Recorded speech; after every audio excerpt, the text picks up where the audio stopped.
الحمد للہ وکفا والصلاة والسلام علی عباده الذین اصطفیٰ خصوصاً علی افضلہم وخاتم النبیین محمد الامین وعلی آلہ وصحبہ اجمعین اما بعد فقد قال اللہ تبارک وتعالی کما ورد فی سورة البقرہ اعوذ باللہ من الشیطان الرجیم بسم اللہ الرحمن الرحیم ان الذين آمنوا والذين هادوا والنصارى والصابئين من آمن بالله واليوم الآخر وعمل صالحا فلهم أجرهم عند ربهم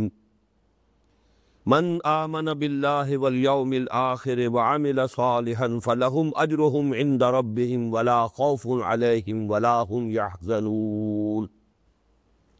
إلى قوله تعالى ثم قست قلوبكم من بعد ذلك فهي كالحجارة أو أشد قسوة وإن من الحجارة لما يتفجر منه الأنهار وإن منها لما يشقق فيخرج منه الماء وإن منها لما يهبط من خشية الله وما الله بغافل عما تعملون صدق الله العظيم رب اشرح لي صدري ويسر لي امري واحلل عقدة من لساني يفقهوا قولي اللهم ربنا الهمنا رشدنا واعذنا من شرور انفسنا اللهم ارنا الحق حقا وارزقنا اتباعه وارنا الباطل باطلا وارزقنا اجتنابه اللهم وفقنا لما تحب وترضى آمین یا رب العالمین۔ ہم نے سورہ بقرہ کے 8ویں رکوع کے مطالعے کا آغاز پچھلے ہفتے کر دیا تھا، لیکن آپ کو یاد ہوگا کہ ہمارا پورا وقت 8ویں رکوع کی پہلی آیت ہی کے مطالعے میں صرف ہوا اور اس پر بھی بحث مکمل نہیں ہو سکی تھی۔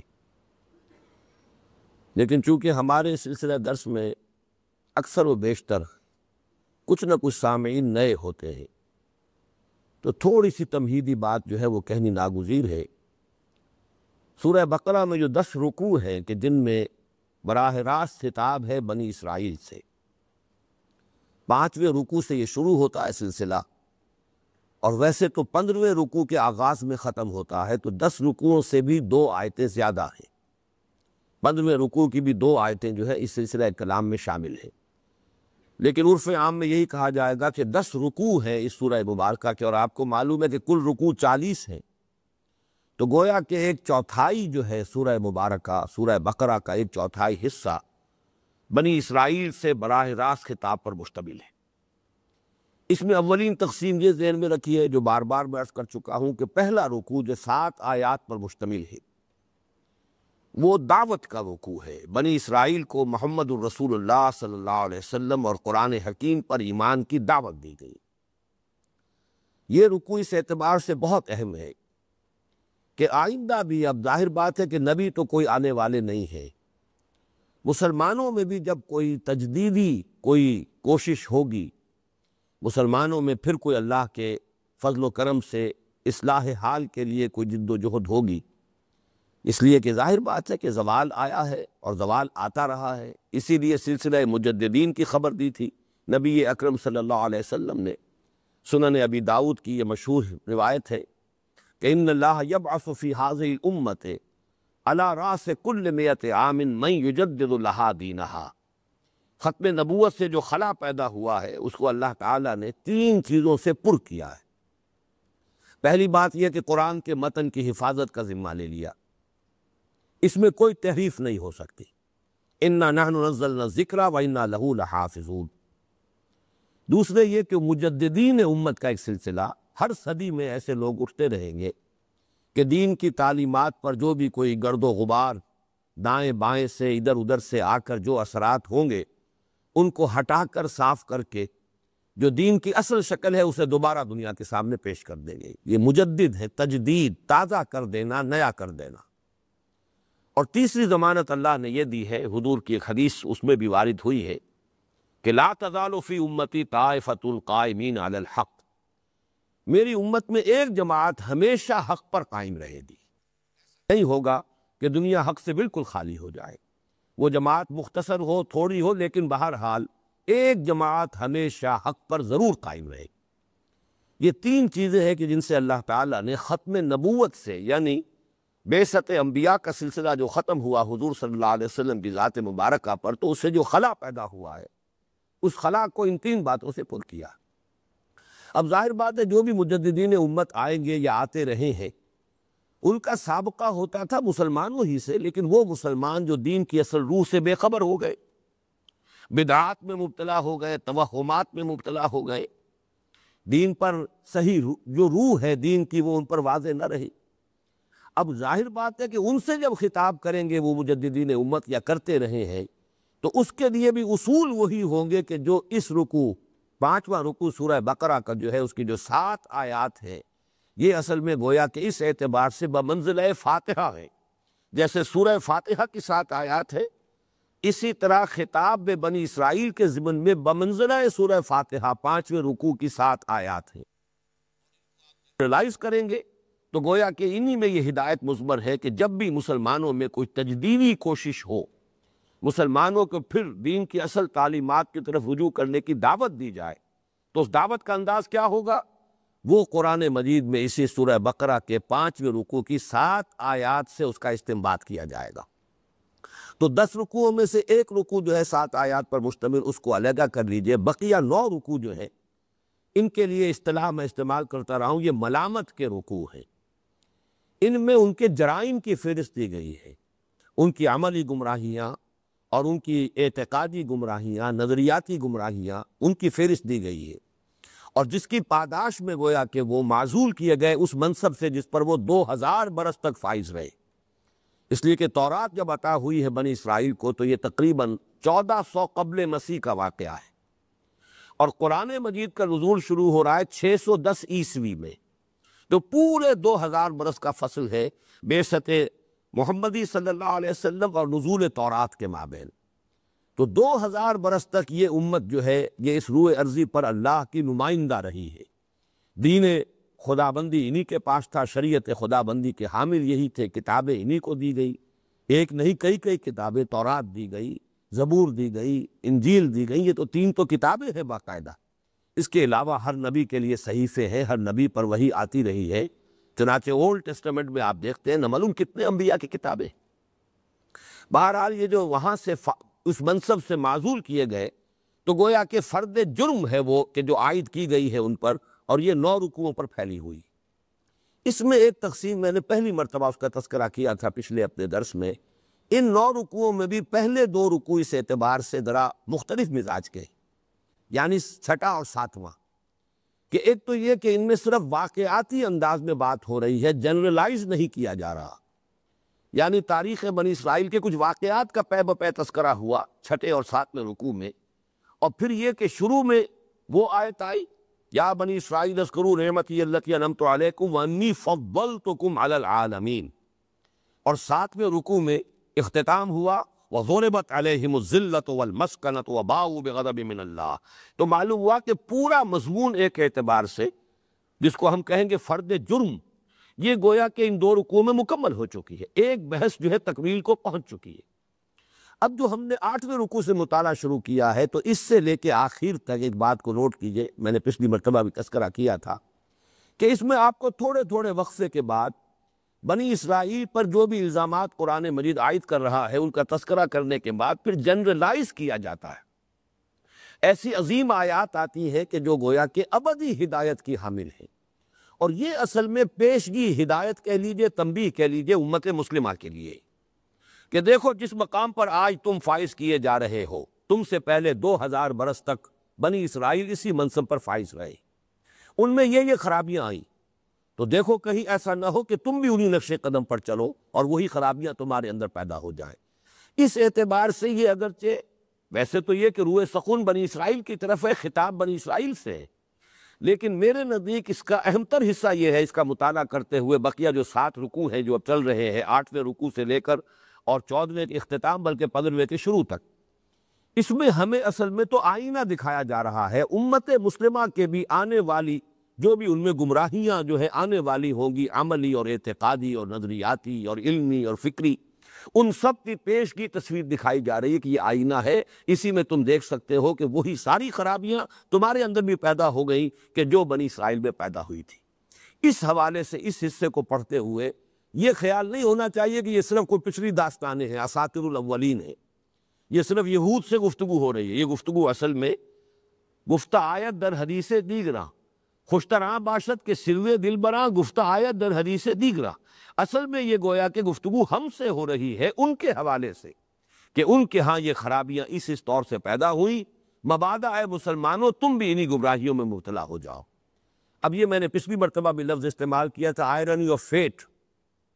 اب یہ سمجھیے کہ ستم ظریفی ہے حالات کی کہ بعین ہی وہی ساری خرابیاں مسلمانوں میں پیدا ہوئی ہیں۔ ان آیات کا مطالعہ کرتے ہوئے ہم خود اگر دروبینی سے کام لیں گے اور اپنے حالات پر اگر ناقدانہ نگاہ ڈالیں گے تو معلوم ہوگا بعین ہی اسی نقش قدم پر ہم چلے ہیں۔ اسی لیے میں نے وہ حدیث بھی آپ کو سنائی تھی، یہ حدیث کے جو متفقن علیہ ہے سند کے اعتبار سے جو سب سے اونچا درجہ ہو سکتا ہے احادیث نبویہ کا، اسی درجے کی یہ حدیث بھی ہے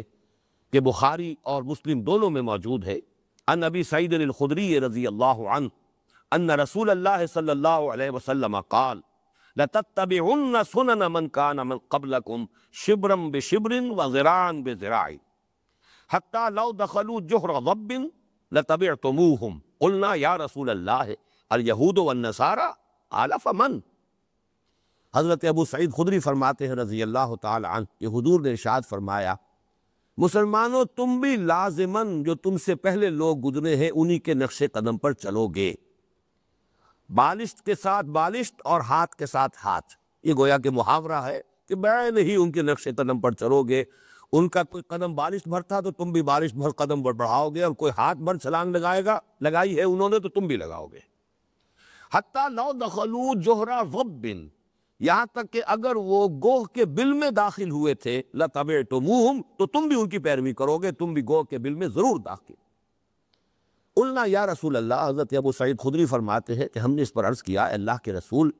کیا آپ کی مراد یہود اور نصارہ ہے؟ یا رسول اللہ الیہود والنصارہ؟ قال فمن، آپ نے فرمایا وہ نہیں تو اور کون؟ وہی سابقہ امت مسلمہ ہے، اس لیے کہ نصارہ کی علیحدہ حیثیت نہیں ہے، وہ تو وہی سلسلہ بنی اسرائیل جو ہے امت وہی ہے۔ اسی لیے انجیل میں آپ کو معلوم ہے کوئی نئی شریعت نہیں ہے، وہی شریعت موسوی، بلکہ متی کی انجیل میں حضرت مسیح علیہ السلام کے الفاظ موجود ہیں کہ یہ نہ سمجھنا کہ میں شریعت ختم کرنے آیا ہوں، شریعت موسوی تم پر لاگو رہے گی۔ یہ تو سینٹ پال نے اسے منسوخ کیا ہے۔ تو آج کی جو یہ عیسائیت ہے یہ اصل میں حضرت مسیح کی طرف اس کی نسبت ہی غلط ہے، یہ پالزم ہے، سینٹ پال کا مذہب ہے کہ جس کو آج کے عیسائی اختیار کیے ہوئے نام اس کا کرسچینٹی ہے، ورنہ حضرت مسیح علیہ السلام نے تعلیمات دی تھی ان میں سے متعدد جو بنیادی باتیں انہیں تبدیل کر دیا سینٹ پال نے۔ بہرحال اس ضمن میں جو اہم ترین آیت ہے وہ پہلی ہے جس پر کہ ہم گفتگو کر چکے ہیں، اس کے بارے میں زیادہ دہراؤں گا نہیں۔ یہ کون سی گمراہی ہے جو اس آیت کے ذریعے سے جس کا ادالہ کیا جا رہا ہے؟ ہمیشہ مسلمان امتوں میں جو ایک گمراہی پیدا ہوئی وہ یہ ہے کہ چونکہ ہم اس امت میں شامل ہیں لہذا محض شمولیت اور اس نسبت کی وجہ سے ہم تو بخشے بخشائیں، یا ہمارے ساتھ تو کوئی پریفرنشل ٹریٹمنٹ ہوگا، استثنائی معاملہ ہوگا، تو کسی گروہی نسبت کے ساتھ نجات کو وابستہ کر لینا، یہ وہ گمراہی ہے، مشترک گمراہی جو تمام مسلمان امتوں میں پیدا ہوئی۔ تمام انبیاء اور تمام رسولوں کے پیروان جو ہے ان کے اندر یہ خرابی پیدا ہوئی کہ چونکہ ہمارا تعلق ان سے، ہم ان کے ساتھ منسلک ہیں، ان کے نام سے جو ہے وہ ہماری جو ہے امت ہے اور ہم ان سے وابستہ ہیں، لہذا ہم بخشے بخشائے۔ تو اس آیت کا اصل مفہوم یہی تھا کہ جس کو کچھ لوگوں نے محض اس وجہ سے کہ اس میں صراحت کے ساتھ ایمان بالرسالت کا ذکر نہیں ہے، صرف ایمان باللہ اور ایمان بالآخرہ کا ذکر ہے، تو اس سے کچھ لوگوں نے وہ بحثیں نکال لی کہ نجات کے لیے ضروری نہیں ہے کہ سب لوگ محمد پر ایمان لائیں صلی اللہ علیہ وسلم، لوگ اپنے اپنے نبیوں پر ایمان رکھیں اور نیک عمل کرتے رہیں تو گویا کہ اس سے نجات ہو جائے گی۔ یہ بالکل ایک غلط مفہوم ہے جو اس سے اخذ کیا گیا، اور اس کے بارے میں تفصیل سے بحث میں کر چکا ہوں۔ اس آیت کے ضمن میں صرف جو ایک بات رہ گئی تھی کہ اس میں ان الذین آمنوا، اس سے تو مراد ہے کون؟ وہ لوگ جو اسلام لائے۔ میں نے وضاحت کر دی تھی کہ اس سے مراد در حقیقت ایمان حقیقی نہیں ہے، جو لوگ بھی مسلمانوں میں شامل ہو گئے، ان الذین آمنوا والذین ہادوا، اس پر بھی بحث میں کر چکا ہوں۔ اور جو یہودی ہوئے، وجہ قسمیہ کیا ہے یہود کا، اس پر بھی گفتگو ہو چکی ہے۔ والنصارہ، اور نصارہ ان کا وجہ تسمیہ جو ہے اس پر بھی پچھلی مرتبہ گفتگو ہو چکی ہے۔ صرف رہ گیا تھا تذکرہ والسابعین، یہ سابی کون ہے؟ اس کے بارے میں اصل میں چونکہ ہمارے ہاں جو تفسیری اقوال ہیں وہ بے شمار ہیں اور بہت اختلاف ہے۔ اب چونکہ اس نام سے کوئی فرقہ، کوئی گروہ، کوئی امت، کوئی قوم دنیا میں موجود نہیں ہے، اس حوالے سے بھی اس کے بارے میں اگر اختلاف رائے ہے تو وہ بات سمجھ میں آنے والی ہے۔ لیکن اس کے بارے میں ایک بات تو یقینی ہے، اور وہ یقینی بات یہ کہ یہ یقیناً یہ بھی اہل کتاب میں سے تھے، اس لیے کہ یہاں تذکرہ جو ہو رہا ہے نصارہ کا، یہود کا، وہ ان لوگوں کا ہو رہا ہے کہ جو اللہ کے رسولوں سے اپنے آپ کو منسوب کرنے والی امتیں تھیں۔ حضرت موسیٰ کی امت یہود، حضرت عیسیٰ کی طرف منسوب کرنے والے نصارہ۔ تو جب کس فہرست میں سابعین کا تذکرہ ہوا ہے تو یقیناً یہ بھی کسی نبی کی امت ہے، اہل کتاب ہے۔ تو میرے نزدیک عقلی طور پر بھی ثابت ہوتا ہے کہ یہ سابعین جو ہے یہ اہل کتاب ہے۔ ویسے یہ کہ میں نے جب مطالعہ کیا ہے اس مرتبہ زیادہ تفصیل سے تو مجھے محسوس ہوا کہ اس پر تو تقریباً اجماع کا درجہ ہے۔ چنانچہ حضرت عمر رضی اللہ تعالیٰ عنہ کا قول بھی یہی ہے۔ حضرت عبداللہ ابن عباس حبر الامہ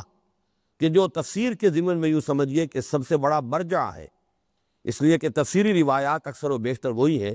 کہ جو حضرت عبداللہ ابن عباس رضی اللہ تعالیٰ عنہما سے مروی ہیں۔ ان کے جو تابعین میں سے 4-5 شاگرد ہیں، حضرت مجاہد، حضرت اکرمہ، حضرت قتادہ، یہ سب لوگ وہ ہیں کہ جو شاگرد ہیں حضرت عبداللہ ابن عباس کی رضی اللہ تعالیٰ عنہما۔ ان کی رائے بھی یہ ہے کہ یہ اہل کتاب میں سے تھے۔ پھر یہ کہ متعدد تابعین کی رائے یہی ہے کہ یہ اہل کتاب ہے، اور امام ابو حنیفہ رحمۃ اللہ علیہ کا یہی فتویٰ ہے کہ یہ اہل کتاب ہے۔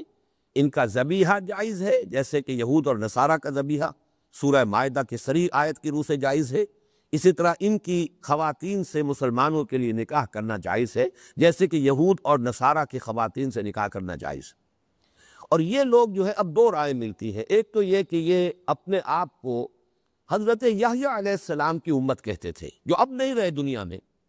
یہ موجود تھے نزول قرآن کے وقت۔ ان کا کچھ لوگ جو ہے موجود تھے شام اور عراق کی سرحد کے اوپر، یہ لوگ آباد تھے، کچھ شام کے علاقے میں، کچھ عراق کے علاقے میں، اور یہ لوگ کہتے تھے کہ ہم حضرت یحییٰ کی امت میں سے۔ لیکن میرے نزدیک دوسرا قول زیادہ راجح ہے، اور وہ یہ ہے کہ یہ حضرت ابراہیم علیہ السلام سے براہ راست اپنے آپ کو منسوب کرتے تھے۔ مجھے یہ بات اس لیے زیادہ قرین قیاس معلوم ہو رہی ہے کہ اس آیت میں جو تذکرہ ہے ان الذین آمنوا، یہ وہ ہے جو محمد الرسول اللہ صلی اللہ علیہ وسلم پر ایمان لانے والے، والذین ہادوا، یہ وہ ہے کہ جو حضرت موسیٰ علیہ السلام کی طرف اپنے آپ کو منسوب کر رہے ہیں، والنصارى، یہ وہ ہے جو حضرت عیسیٰ کے ساتھ اپنے آپ کو منسوب کر رہے ہیں۔ اب اس میں جو اولو العزم من الرسل ہیں، ان میں چونکہ اسی علاقے میں خود حضرت ابراہیم علیہ السلام رہے، تو حضرت ابراہیم علیہ السلام کے ساتھ بھی تو کچھ لوگ ہوں گے کہ جو حضرت ابراہیم سے تو اپنے آپ کو منسوب کرتے رہے، لیکن یہ کہ وہ کسی اور دوسرے رسول پر ایمان نہیں لائے۔ چنانچہ آپ کو معلوم ہے کہ حضرت ابراہیم کی ایک نسل وہ ہے جو حضرت اسماعیل سے چلی ہے، جو حجاز میں آباد ہوئی۔ اس نسل میں 2500 برس تک کوئی نبی، کوئی رسول نہیں آئے، لہٰذا یہ اپنے آپ کو کہتے تھے کہ ہم حنفی ہیں، حضرت ابراہیم ہی کے ہم نقش قدم پر ہیں۔ لیکن ظاہر ہے نہ کوئی ان کے پاس کوئی شریعت تھی، نہ کوئی کتاب تھی، نہ کوئی صحیفے تھے، کچھ بھی نہیں تھا، اور وہ بدترین شرک میں مبتلا ہو چکے تھے۔ انہی میں پھر اللہ تعالیٰ کی رحمت جوش میں آئی اور حضور صلی اللہ علیہ وسلم کی بعثت ہوئی۔ تو 2500 برس تک وہاں کوئی نبی نہیں، کوئی رسول نہیں۔ دوسری شاخ ہے اصل میں کہ جس میں نبوت اور رسالت کا سلسلہ تسلسل کے ساتھ جاری رہا۔ حضرت اسحاق کے بیٹے حضرت یعقوب، حضرت یعقوب کے بیٹے حضرت یوسف اور حضرت موسیٰ کے مابین معلوم ہوتا ہے کہ یہ سلسلہ منقطع رہا ہے، کوئی نبی اس نسل میں بھی مبعوث نہیں ہوا۔ لیکن پھر حضرت موسیٰ علیہ السلام سے جو سلسلہ شروع ہوا ہے تو وہ تار ٹوٹا ہی نہیں حضرت عیسیٰ علیہ السلام تک۔ یہ 1400 برس تاریخ انسانی میں بڑے عجیب ہے کہ 1400 برس تک سلسلہ نبوت کا تار منقطع ہوا ہی نہیں۔ جیسے کہ حضور کی حدیث ہے بہت مشہور، بخاری شریف کی روایت ہے، کانت بنو اسرائیل تسوسہم الانبیاء کلما ہلک نبی خلفہ نبی۔ بنی اسرائیل کی سیاست اور جو انتظامی معاملات ہوتے تھے وہ انبیاء کے ہاتھ میں ہوتے تھے، اور جب بھی کسی نبی کا انتقال ہوتا تھا اس کا جانشین نبی ہوتا تھا۔ تو حضرت موسیٰ سے لے کر حضرت عیسیٰ تک، بلکہ عجیب بات یہ ہے کہ نقطۂ آغاز میں بھی دو نبی موجود ہیں، موسیٰ کے ساتھ ہارون بھی ہیں علیہ الصلوۃ والسلام، اور جب وہ آ کر سلسلہ ختم ہوا تب بھی دو موجود ہیں، حضرت عیسیٰ کے ساتھ بھی حضرت یحییٰ موجود ہیں علیہ الصلاۃ والسلام۔ تو یہ تو ایک بڑا یونیک فنومینن ہے۔ لیکن آپ کو معلوم ہے کہ حضرت ابراہیم کی ایک تیسری اہلیہ بھی تھی، اور ان کی نسل ہے بنی قطورہ کہلاتی۔ ان کی بھی کافی اولاد تھی، ان میں سے صرف ایک شاخ میں تو ہمیں معلوم ہے مدین یا مدیان جو ان کے بیٹے تھے حضرت ابراہیم کے، تیسری اپنی زوجہ محترمہ حضرت قطورہ سے، ان میں حضرت شعیب علیہ الصلاۃ والسلام کی بعثت ہوئی ہے۔ لیکن بقیہ جو ان کی اولاد تھی وہ یہی اسی علاقے میں کہیں آباد ہوئی، اور اس میں یقیناً جب کوئی نبی اور نہیں آئے، یا تو نہیں آئے یا قرآن مجید میں ان کا تذکرہ نہیں، تو ان میں جو لوگ رہے ہوں گے میں یہ سمجھتا ہوں کہ وہ سابعین ہے کہ جو حضرت ابراہیم کی طرف تو اپنے آپ کو منسوب کرتے رہے، اور یہ وہی علاقہ ہے عراق اور شام کی سرحد پر۔ یہاں پر چونکہ وہاں پر زیادہ تر جو علاقہ ہے وہ تو پھر حضرت اسحاق کی نسل جب واپس آئے ہیں مصر سے ایکسوڈس کے بعد، تو فلسطین میں تو ان کی حکومت قائم ہو گئی۔ تو حضرت ابراہیم کی یہ تیسری نسل جو ہے اس سے جو منسلک لوگ تھے، ان کے جو لوگ تھے وہ ظاہر بات ہے ذرا ہٹ کر پھر عراق اور شام کے اس علاقے کے اندر سرحدی علاقوں میں آباد ہو گئے، اور میں سمجھتا ہوں کہ سابعین سے مراد وہی ہے۔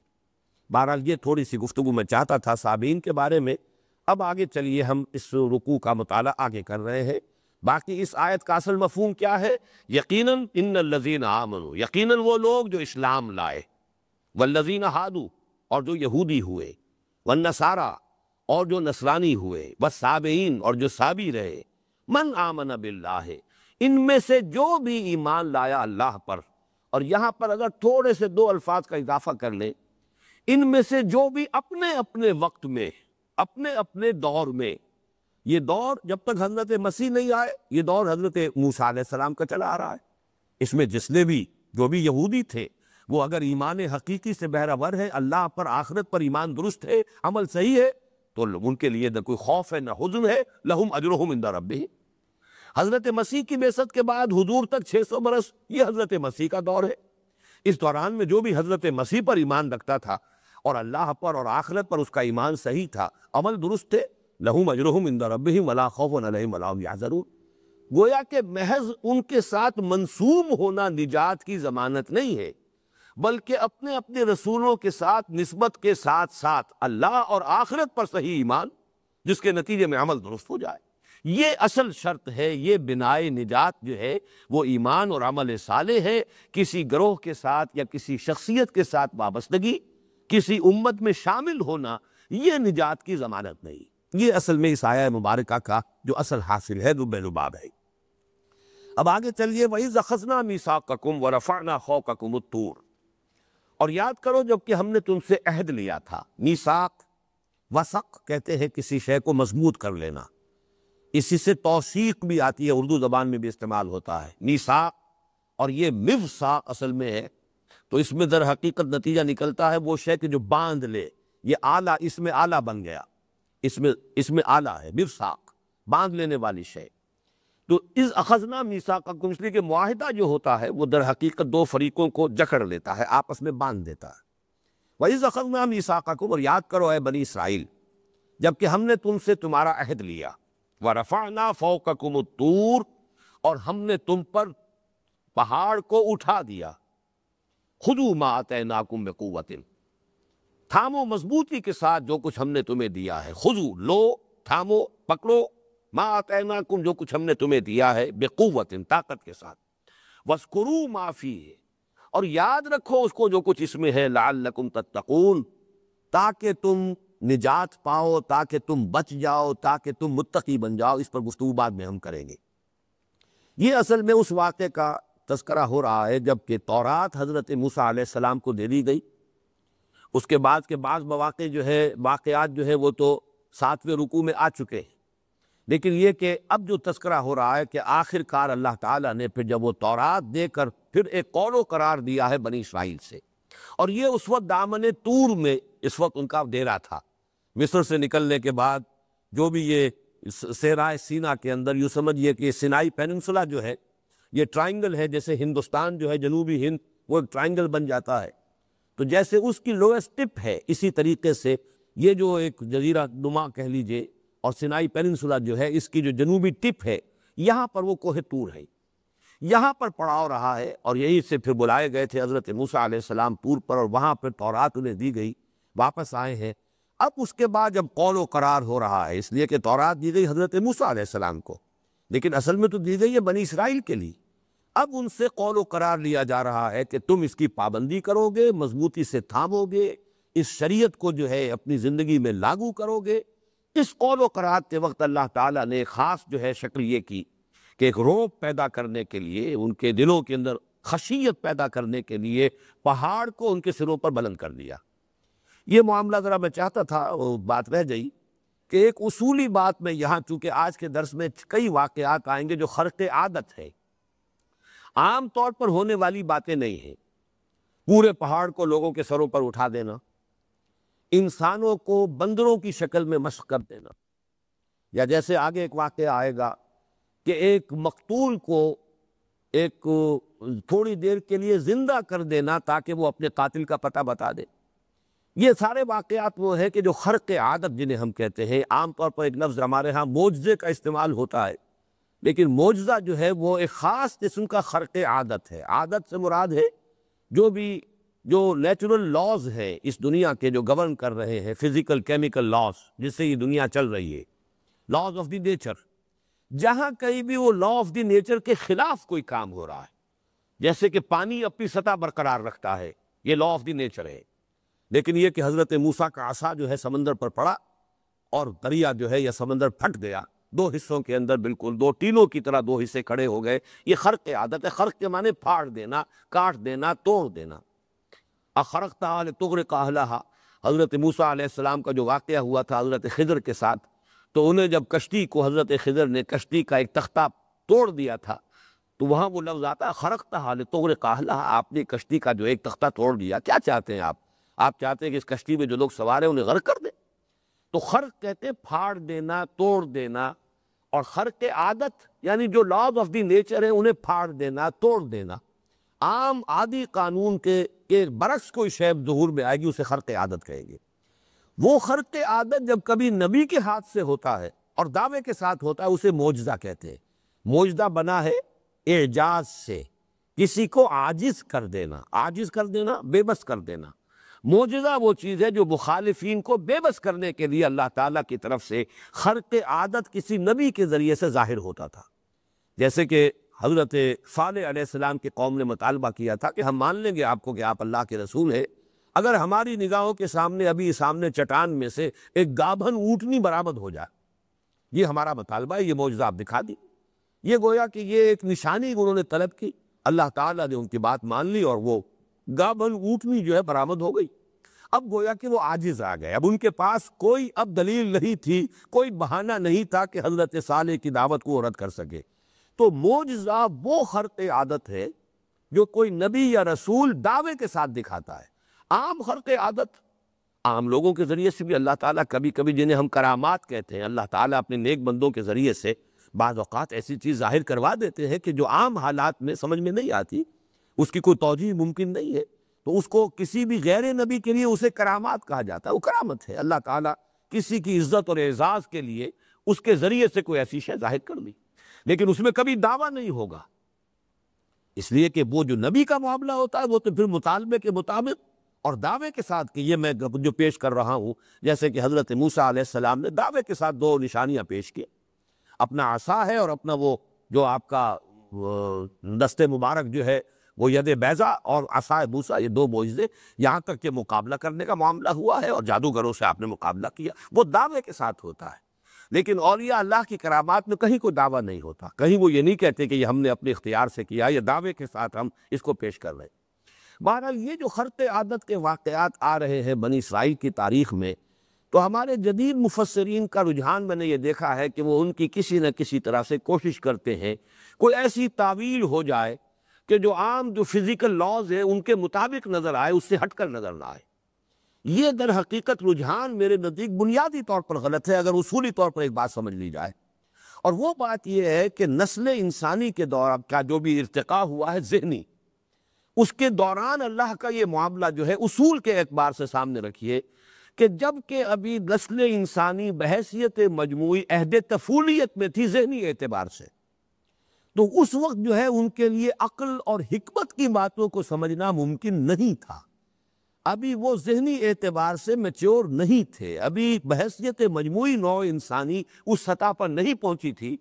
کہ انہیں برہان کے ذریعے سے، دلیل کے ذریعے سے، عقل کے ذریعے سے ان کو وہ بات سمجھائی جا سکے کہ جو بات انسان جو ہے وہ بہرحال ایک میچور ذہن کا انسان سمجھ سکتا ہے۔ لہٰذا ان کے ساتھ معاملہ یہ ہوتا تھا کہ ایسی ہی چیزیں، اگرچہ اس کو بلا تشبیہ سمجھیے، یہ تشبیہ جو ہے یہاں مناسب نہیں ہے، بچوں کے لیے کھلونے ہوں گے، بچوں کو کھیلنے کے لیے کھلونے دیے جائیں گے، تو جبکہ ابھی نسل انسانی بحیثیت مجموعی اہل طفولیت میں ہے، تو ان کے لیے یہ ہے کہ ان کو ایسے خرق عادت چیزوں کے ذریعے ہی سے صحیح راستے کی طرف، حق کی طرف، بھلائی کی طرف راغب کرنے کا معاملہ رہا ہے۔ یہی وجہ ہے کہ قرآن مجید سے بھی ثابت ہوتا ہے کہ ابتدا میں یہ تھا کہ جب کوئی قربانی پیش کرتا تھا تو اس قربانی کے قبولیت کی علامت یہ ہوتی تھی کہ آسمان سے ایک آگ، ایک شعلہ جو ہے اترتا تھا، اور وہ شے جو بھی پیش کی گئی ہے اللہ کی جناب میں اسے بھسم کر دیتا تھا، جلا کر راکھ کر دیتا تھا۔ یہ علامت تھی اس بات کی کہ اللہ نے تمہاری قربانی قبول کر لی۔ سورہ مائدہ میں جو تذکرہ ہے حضرت آدم کے دو بیٹوں نے، اذ قربا قربانا فتقبل من احد ولم يتقبل من الاخر، ایک کی قبول ہو گئی، دوسرے کی قبول نہیں ہوئی۔ کیسے معلوم ہو گیا؟ اس لیے کہ وہ نشانی موجود تھی۔ آج ظاہر بات ہے کہ ہم بھی قربانیاں دیتے ہیں، باقی اللہ ہی جانتا ہے کہ کس کی قربانی اللہ نے قبول کی ہے،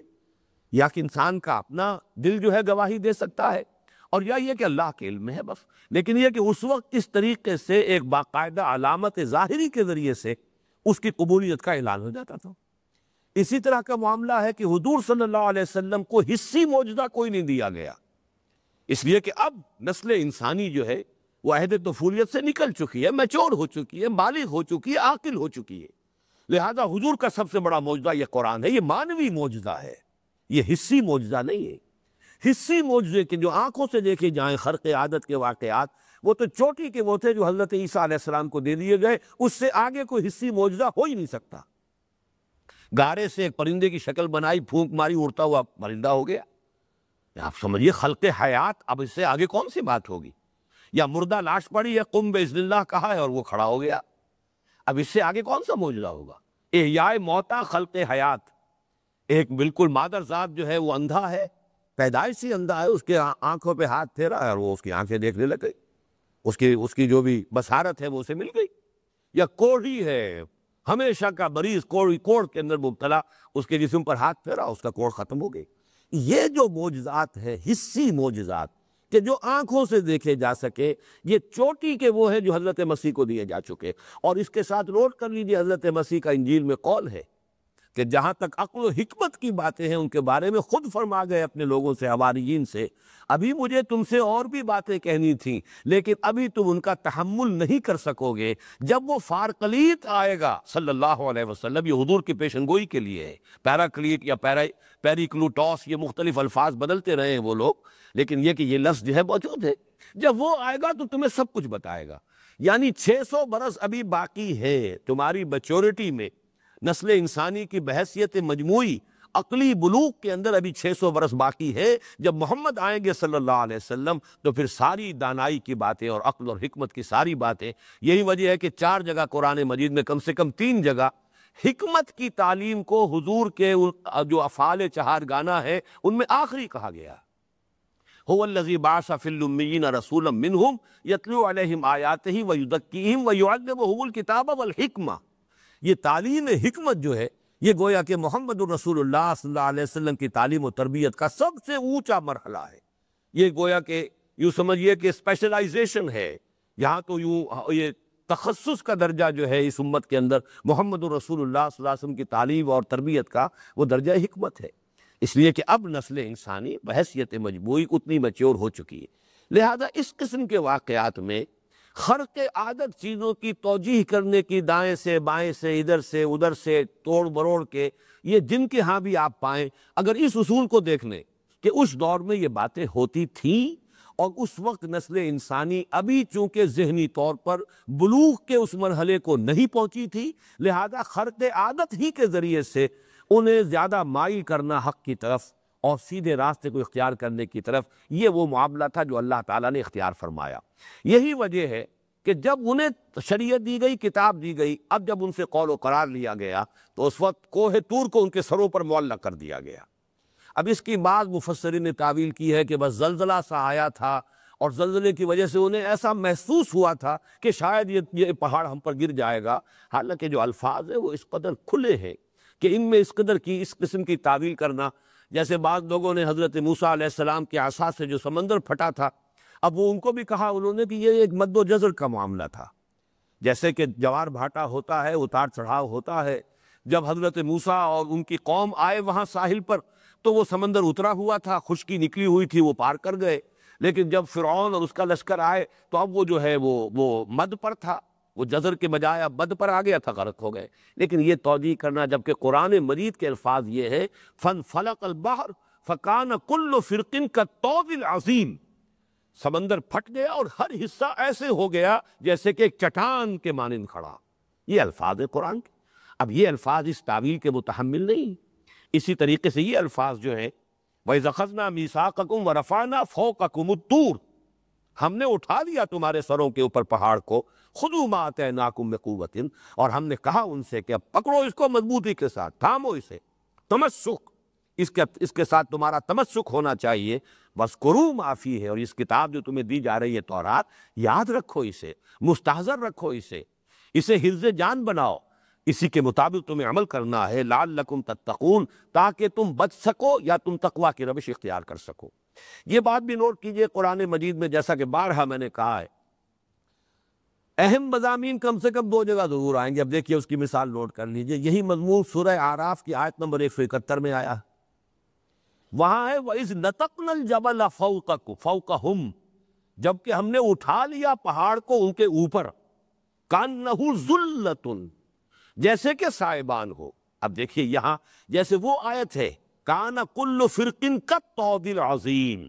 دونوں حصے سمندر کے ایسے ہو گئے جیسے کہ چٹانیں ہیں بڑی بڑی، چٹانوں کی طرح وہ سمندر جو ہے وہ پانی منجمد کر دیا اللہ تعالیٰ نے. اس کو قدرت حاصل ہے. اصولی بات تو یہ ہے کہ یہ قوانین فطرت اللہ کے بنائے ہوئے ہیں.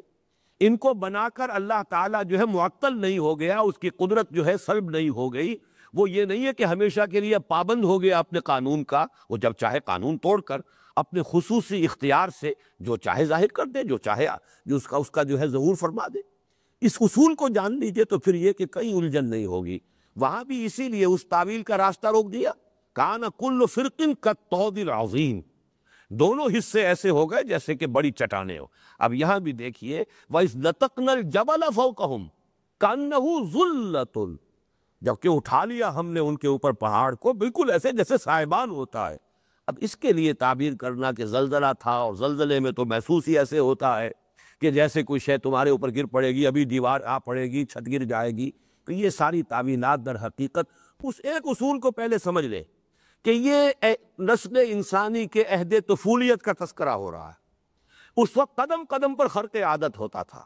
قدم قدم پر اللہ تعالیٰ اپنے قوانین طبیعی کو توڑ کر اپنی قدرت کا اظہار فرماتا تھا. تو اگر اس اصول کو ایک دفعہ انسان تسلیم کر لے گا تو پھر بار بار جو ہے اسے خامخواہ تردد کی ضرورت پیش نہیں آئے گی. اب یہاں تتقون کا جو ہے یہ آیت پوری سن لیجئے، سورہ اعراف کی آیت نمبر 171. وَإِذْ نَتَقْنَا الْجَبَلَ فَوْقَهُمْ كَأَنَّهُ ظُلَّةٌ وَظَنُّوا أَنَّهُ وَاقِعٌ بِهِمْ، اور انہیں یقین ہو گیا کہ گرا چاہتا ہے ان کے اوپر. خُذُوا مَا آتَيْنَاكُمْ بِقُوَّةٍ، بالکل وہی الفاظ جو یہاں آئے ہیں وہی الفاظ وہاں ہیں. خُذُوا مَا آتَيْنَاكُمْ بِقُوَّةٍ، تھامو مضبوطی کے ساتھ جو ہم نے تمہیں دیا ہے، یہ کتاب دی ہے، شریعت دی ہے، اسے مضبوطی کے ساتھ تھامو. وَاذْكُرُوا مَا فِيهِ لَعَلَّكُمْ تَتَّقُونَ، اور اب اس کو یاد رکھو، حرز جان بناؤ، مستحضر رکھو جو اس میں ہے تاکہ تم بچ سکو. تتقون کا اصل میں لفظی مفہوم تو یہی ہے. وقا یقی کے معنی ہے بچنا، وقنا عذاب النار، قنا اصل میں ہے یہ، تو اس سے ہے بچا لے اللہ ہمیں آگ کے عذاب سے. تتقون کا ترجمہ تاکہ تم بچ سکو. لیکن بچ سکو سے مراد کیا ہے؟ ایک بچنا یہ ہے کہ اس دنیا میں انسان اللہ تعالیٰ کے احکام کی خلاف ورزی سے بچے. یہ تقویٰ ہے جسے ہم کہتے ہیں. تقویٰ کی روش کیا ہے؟ اللہ کے احکام کو نہ توڑا جائے، اللہ کے فرامین جو ہے ان کی پابندی کی جائے، بچ بچ کر پھونک پھونک کر قدم رکھا جائے. زندگی کے کسی معاملے میں بھی کوئی ایسا قدم میں نہ اٹھا بیٹھوں کہ جس سے میرا پروردگار ناراض ہو جائے. تو یہ تقویٰ کی عملی روش ہے، بچنا پیش نظر ہے. اور تقویٰ سے مراد یہ بھی ہے تاکہ تم اللہ کے عذاب سے بچ سکو، اللہ کی گرفت سے بچ سکو. اگر یہ روش اختیار کرو گے تو دنیا میں بھی اللہ کے عذاب سے بچو گے اور آخرت میں بھی اخروی عذاب سے بچ جاؤ گے. تو یہ دونوں ترجمے ہو سکتے ہیں، تاکہ تم تقویٰ کی روش اختیار کر سکو، یا یہ کہ اس سب کا جو اصل مقصود ہے تاکہ تم اللہ کی ناراضگی سے، اللہ کی گرفت سے، اللہ کے عذاب سے، اللہ کی سزا سے بچ جاؤ۔ ثم تولیتم من بعد ذلک، پھر تم نے روگردانی کی، پیٹھ موڑ لی، اس کے بعد تم نے قول و قرار کیا، ہمارے ساتھ معاہدہ کیا۔ اب یہاں بھی ایک اشکال پیدا ہوتا ہے کہ وہ لوگ جنہوں نے قول و قرار کیا تھا وہ تو مر کھپ چکے، اس وقت تو ان کی جو نسلیں تھیں جو کہ نزول قرآن کے وقت موجود تھی ان سے گفتگو ہو رہی ہے۔ تو یہ بات جو قرآن کہہ رہا ثم تولیتم، وہ خاطب اس وقت تو وہ یہودی ہے، وہ بنی اسرائیل ہے جو حضور کے زمانے میں موجود ہے۔ قول و قرار جنہوں نے کیا تھا وہ تھے جو حضرت موسیٰ کے زمانے میں تھے۔ تو زمانی فصل جو ہے 2000 برس کا ہے۔ تو یہ تھوڑا سا شبہ جو واقع ہوتا ہے اس کو یوں سمجھ لیجئے کہ جب کوئی قوم اپنے ان بزرگوں کے تمام معاملات کو اون کرتی ہو تو گویا کہ وہ خود بھی مخاطب ہوگی ان تمام چیزوں کی۔ انہوں نے ڈسون نہیں کیا، ان کے معاملات کو تسلیم کیا، پھر یہ کہ طرز عمل جو انہوں نے اختیار کیا خلاف ورزی کا اسی کو وہ خود اختیار کیے ہوئے ہیں۔ تو اس اعتبار سے یہ خطاب جو ہے اور ان کے اوپر اس فرد جرم کا عائد کیا جانا بالکل درست ہے، اس لیے کہ وہ اسی قوم کے ساتھ اپنے آپ کو منسوب کر رہے ہیں، اسی کے مطابق جو ہے وہ ان کا دعویٰ ہے۔ پھر یہ کہ ان کا اپنا طرز عمل بھی آج وہی ہے کہ جو ان کے ان آباء و اجداد نے کیا تھا کہ اللہ سے عہد کر کے توڑ دیا۔ اس حوالے سے وہ اشتباہ جو ہے وہ کوئی زیادہ وزنی نہیں ہے۔ ثم تولیتم من بعد ذلک فلولا فضل اللہ علیکم ورحمتہ، تو اگر اللہ تعالیٰ کا فضل اور اس کی رحمت شامل حال نہ ہوتی لکنتم من الخاسرین، تو تم کبھی کے ہو چکے ہوتے خسارہ پانے والوں میں۔ یہ اللہ تعالیٰ کا فضل، اس کی رحمت جو ہے یہ بار بار قرآن مجید میں آتا ہے۔ وَلَوْلَا أَجَلٌ مُّسَمًّى، اللہ تعالیٰ نے ہر قوم کے لیے بھی ایک اجل مسمى رکھی ہوئی ہے، ہر امت کے لیے بھی ایک معین مہلت ہے، ہر فرد کے لیے بھی ایک معین مہلت ہے۔ اس مہلت سے پہلے اللہ گرفت نہیں کرتا، انہیں چھوٹ دیتا ہے، ڈھیل دیتا ہے۔ ہو سکتا ہے کہ اپنی روش کو درست کر لے، ہو سکتا ہے توبہ کر لے، ہو سکتا ہے لوٹ آئے۔ اللہ رسی دراز کرتا ہے، بسا اوقات یہ بھی ہوتا ہے کہ اللہ تعالیٰ کی توفیق سے کوئی قوم یا فرد توبہ کر لے، ایسا بھی ہوتا ہے رسی دراز ہونے کی وجہ سے سرکشی میں اور بڑھتے چلے جاتے، اور جو بھی ان کے اندر خبث تھا، جو بھی خرابی تھی وہ پوری کی پوری ظاہر ہو جاتی ہے۔ تو اللہ تعالیٰ کی چونکہ سنت معین ہے، اللہ کی طرف سے افراد کی بھی مہلت معین ہے، وہ اجل ہے ہماری اس دنیا کے اندر، جو موت کا وقت آنا ہے اس وقت تک ہر ایک کے لیے کھلی چھوٹ ہے، جو راستہ چاہو اختیار کر لو۔ اسی طرح قوموں کے لیے، اسی طریقے سے امتوں کے لیے وہ اجل معین ہے، اجل مسمى ہے۔ تو یہ اگر اللہ تعالیٰ کی رحمت اور اللہ تعالیٰ کی طرف سے فضل نہ ہوتا تو تمہارے جو کرتوت تھے وہ تو ایسے تھے کہ بہت پہلے تمہاری ہلاکت کا فیصلہ ہو چکا ہوتا، اللہ تعالیٰ کی طرف سے عذاب جو ہے آخری تم پر نازل ہو گیا ہوتا۔ اس میں خاص طور پر ایک بات اور نوٹ کرنے کی ہے، اللہ تعالیٰ نے اس قوم کے ساتھ ایک خاص معاملہ کیا ہے جو سابقہ رسولوں کی قوموں کے ساتھ نہیں ہوا۔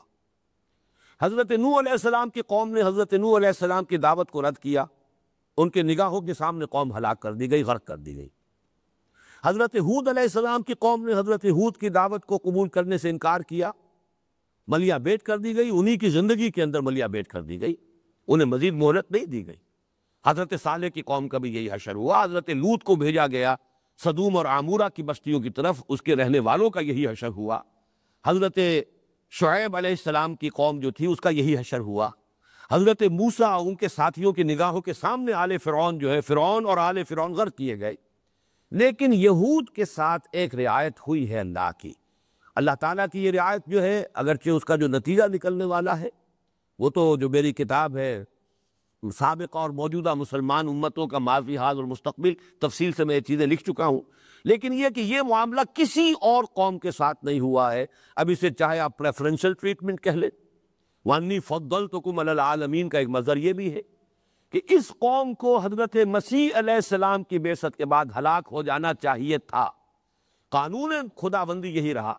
اس لیے کہ حضرت مسیح کے بارے میں صراحت کے ساتھ قرآن میں ہے رسولاً الی بنی اسرائیل، سورہ آل عمران میں پوری وضاحت کے ساتھ کہ انہیں رسول بنا کر بھیجا گیا ہے بنی اسرائیل کی طرف۔ سورہ صف میں بھی ہے وَإِذْ قَالَ عِيسَى ابْنُ مَرْيَمَ يَا بَنِي إِسْرَائِيلَ إِنِّي رَسُولُ اللَّهِ إِلَيْكُمْ مُصَدِّقًا لِمَا بَيْنَ يَدَيَّ مِنَ التَّوْرَاةِ وَمُبَشِّرًا بِرَسُولٍ يَأْتِي مِن بَعْدِي اسْمُهُ أَحْمَدُ۔ تو بنی اسرائیل کی طرف رسول بنا کر حضرت مسیح بھیجے گئے،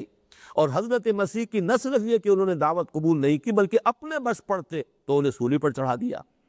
اس کے باوجود اس قوم کو ہلاک نہیں کیا گیا۔ اب یا تو یہ ایک رعایت ہے، یا یہ کہ بہرحال چونکہ اس کا آخری جو حشر ہونا ہے، اور ایک جو حکمت میرے سامنے آئی ہے وہ میں اپنی اس کتاب میں لکھ چکا ہوں کہ ان کے ہاتھوں اس امت مسلمہ کا جو برتر اور افضل تر حصہ ہے اس کو بدترین سزا دینی مقصود ہے اللہ تعالیٰ کی حکمت نے۔ عربوں کو جو توہین اور تذلیل آج ہو رہی ہے ہماری نگاہوں کے سامنے، کہ جس ریاست کو تسلیم کرنے کے لیے تیار نہیں تھے، جس صدی ہونے کو آ رہی ہے اس کے ساتھ بیٹھنے کو تیار نہیں تھے، اس سے گفتگو کرنے کو تیار نہیں تھے، اس کے ہاتھوں 3 مرتبہ پٹائی ہو چکی ہے، اور اب ایک ایک کر کے ہر ملک جو ہے اس کے ساتھ ایک سے آگے، ایک سے دوسرا آگے بڑھ کر، ابھی شاہ حسین صاحب نے جو کچھ کیا وہ تو سب سے آگے نکل گئے، خاموشی اندر ہی اندر وہ ساری دوستی کی پینگیں بڑھا کر، اور وہ تو سرحد ہی گویا کہ کل عدم کر دیے انہوں نے، شرق اردن کے درمیان اسرائیل کے درمیان اب کوئی سرحد نہیں، اوپن آمد و رفت۔ یہ حال ہو رہا ہے اس قوم کے ہاتھوں توہین اور تذلیل کا جو مغضوب علیہم ہے، ضربت علیہم الذلۃ والمسکنۃ وباؤوا بغضب من اللہ۔ اسی کو میں کہتا رہا ہوں کہ یہ جو انگریزی محاورہ ہے to add insult to injury, جس کی مثال بھی میں نے دی ہے کہ یوپی کے علاقوں میں، دیہاتی علاقوں میں ایک دستور تھا کہ جب کسی کو کوئی سزا دیتے تھے، مثلا راجپوت ہے، اب راجپوت کو کہ کوئی بڑا غلط حرکت اس سے سرزد ہو گئی، جوتیاں لگانی ہے اس کو، تو چمار کے ہاتھوں سے جوتیاں لگواتے تھے تاکہ ایک تو جوتی لگنے کی جو تکلیف ہے وہ ہو، اور ایک یہ کہ چمار کے ہاتھوں جوتی لگ رہی ہے، یہ ہے to add insult to injury والی بات۔ یہ معاملہ اس امت کے افضل حصے کے ساتھ، یعنی عرب افضل ہے، اس میں کوئی شک نہیں، اللہ تعالیٰ نے انہیں فضیلت دی ہے،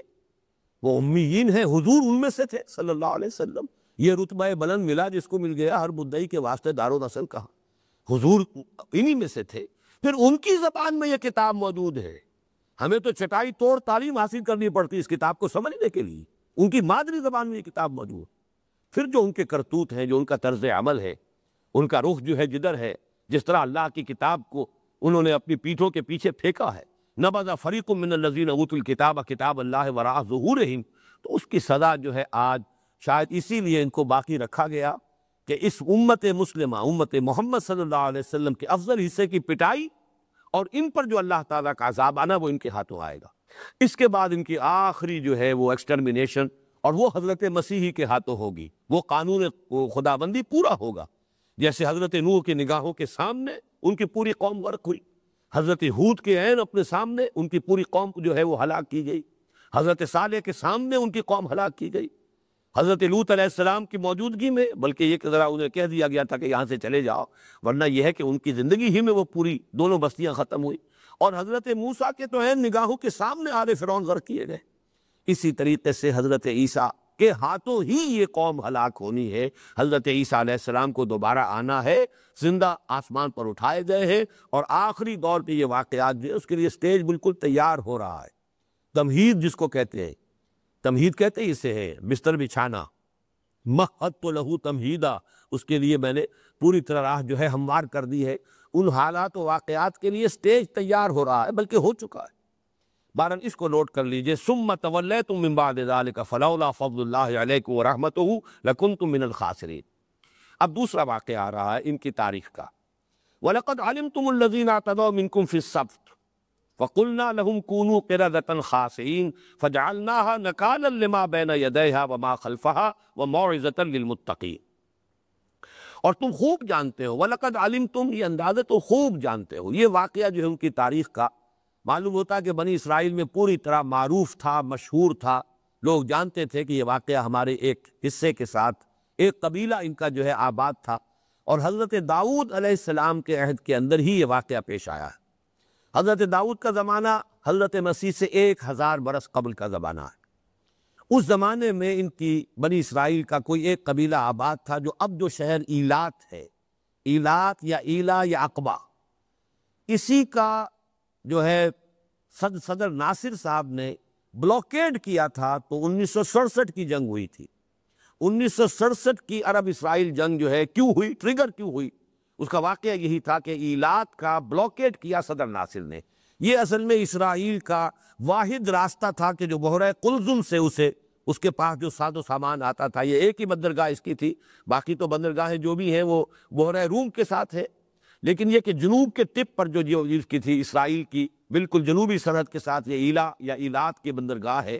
اور اس علاقے میں اس زمانے میں بنی اسرائیل کا ایک قبیلہ آباد تھا، اور چونکہ سمندر کے کنارے رہتے تھے تو ماہی گیری ان کا پیشہ تھا، مچھلیاں پکڑتے تھے، اسی سے ان کی جو ہے وہ گزر بسر ہوتی تھی۔ وہاں انہوں نے پھر سبت کا قانون جب ہے وہ ان کے ہاں تھا بڑا سخت۔ اصل میں تو یہ جان لیجئے کہ اللہ تعالیٰ نے ہفتے کا ایک دن جو مخصوص کیا تھا کہ باقی 6 دن تم اپنے جو بھی دھندے کرتے ہو، کاروبار کرتے ہو، ایک دن ہفتے کا ہماری یاد کے لیے وقف کر لو۔ تو اللہ نے تو یہ دن مقرر کیا تھا جمعے کا، وہی کہ جو پھر آخر میں امت مسلمہ، امت محمد صلی اللہ علیہ وسلم کو پھر وہ نعمت اللہ نے عطا فرما دی۔ لیکن یہودیوں نے شرارت کر کے جمعے کے بجائے اپنے لیے سبت کا دن، ہفتے کا دن اختیار کیا۔ عیسائی اس سے ایک دن اور آگے گئے، انہوں نے اتوار کا دن اختیار کیا۔ بہرحال یہ دن جو ہے ابراہیمی مذاہب میں ان دنوں کا مسئلہ جو ہے اس کی حکمت سمجھ لیجئے۔ حکمت یہ تھی کہ ایک دن ایسا ہو کہ جس میں انسان بالکل یکسو ہو کر، کوئی کاروبار دنیاوی نہ ہو، دنیا کے دھندوں اور بکھیڑوں سے بالکل یکسو ہو کر صرف اللہ کے ساتھ لو لگائیں، جو بھی کتاب اللہ نے دی ہے اس کو پڑھیں، اس کی تلاوت کریں، اس کو سمجھیں سمجھائیں، یا جو بھی نوافل ادا کرے۔ بہرحال وہ دن ان کا دنیاوی دھندوں سے بالکل علیحدہ ہو کر اللہ کی یاد کے لیے خالص ہو جائے۔ اس میں کوئی بھی کاروبار دنیاوی کرنا مطلقاً حرام تھا۔ ہمارے ہاں جمعے کے معاملے میں اللہ نے بہت تخفیف کر دی ہے۔ وہ حرمت کا حکم جو ہے اذان جمعہ سے لے کر اور نماز کے ادا ہونے تک ہے صرف۔ یا ایھا الذین آمنوا اذا نودی للصلاۃ من یوم الجمعۃ فاسعوا الی ذکر اللہ وذروا البیع، چھوڑ دو کاروبار۔ یہ ذروا البیع جو ہے امر کا صیغہ ہے، تو کاروبار دنیاوی مطلقاً حرام ہو جاتا ہے جمعے کے دن، ہمارے ہاں بھی جمعے کی اذان کے ساتھ۔ لیکن فَإِذَا قُضِيَتِ الصَّلَاةُ فَانتَشِرُوا فِي الْأَرْضِ وَابْتَغُوا مِن فَضْلِ اللَّهِ، جب نماز ادا ہو چکے تو اب تم زمین میں منتشر ہو کر اللہ کا فضل تلاش کر سکتے ہو۔ گویا کہ صرف اتنی سی مدت کے لیے وہ حکم اللہ نے آسان کر دیا ہے شریعت محمدی میں، جمعے کے دن صرف اتنے وقت کے لیے کاروبار دنیاوی حرام ہے۔ شریعت موسوی میں یہ پورا دن جو ہے سبت کا یہ حرام مطلق تھا۔ اب بھی جو لوگ پریکٹسنگ یہودی ہیں امریکہ میں، وہ ہفتے کے دن کوئی ٹیلی فون کال بھی ریسیو نہیں کرتے، اس قدر وہ اب بھی پابندی کر رہے ہیں۔ جو بھی پریکٹسنگ ہے، کم تعداد ہے یہودیوں میں کہ جو واقعتاً اپنی شریعت کے اوپر عمل پیرا ہے، لیکن امریکہ میں خاص طور پر نیو یارک میں، جس کو کچھ لوگ نیو یارک کہتے ہیں اس لیے کہ بڑی کثیر تعداد میں یہودی وہاں آباد ہیں، بڑے بڑے علاقے ایسے ہیں جو ایکسکلوسیولی جو یہودی لوکیلٹیز ہیں،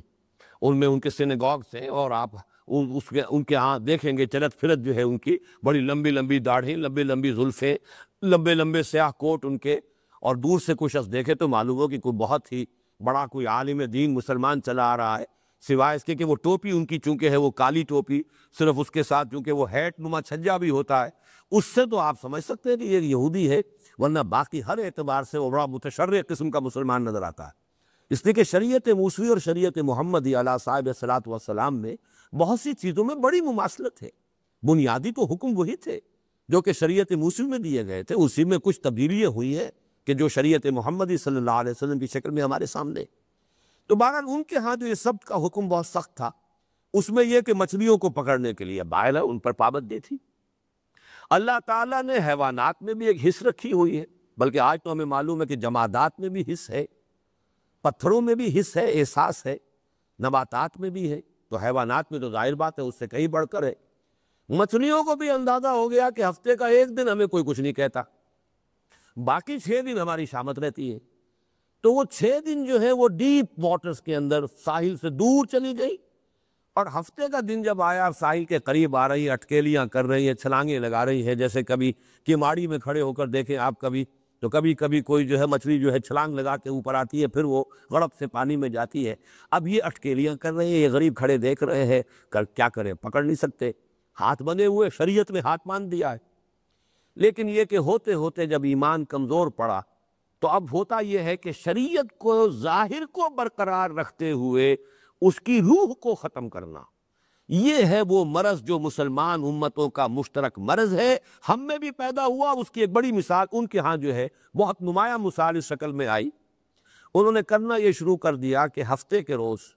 بڑے بڑے گڑھے کھود کر سمندر کا پانی مچھلیوں سمیت وہ چلا آیا ہے، گڑھوں کے اندر جو ہے وہ لے آئے، اور پھر ان کا جو تعلق تھا سمندر کے ساتھ اس کو بلاک کر دیا۔ اب یہ پونڈ جو بن گئے، یہ جو تالاب بن گئے ساحل کے ساتھ ساتھ، ان میں مچھلیاں بھی ہیں، سمندر میں واپس جانے کا راستہ انہوں نے بلاک کر دیا. مچھلی پکڑی تو نہیں، پکڑی اتوار کے روز آ کر، لیکن ظاہر بات ہے کہ پورا ہفتے کا دن تو لگا دیا وہ گڑھے کھودنے میں. جو اصل مقصد تھا شریعت کا وہ تو یہ تھا کہ اللہ کو یاد کرو، تورات کا مطالعہ کرو، ذکر اذکار کرو، نمازیں پڑھو، نوافل ادا کرو، جو بھی شکل ہو. اصل تو یہ اس لیے تھا. لیکن یہ کہ وہ حکم جو ہے بظاہر تو برقرار ہے کہ ہم نے مچھلی پکڑی نہیں،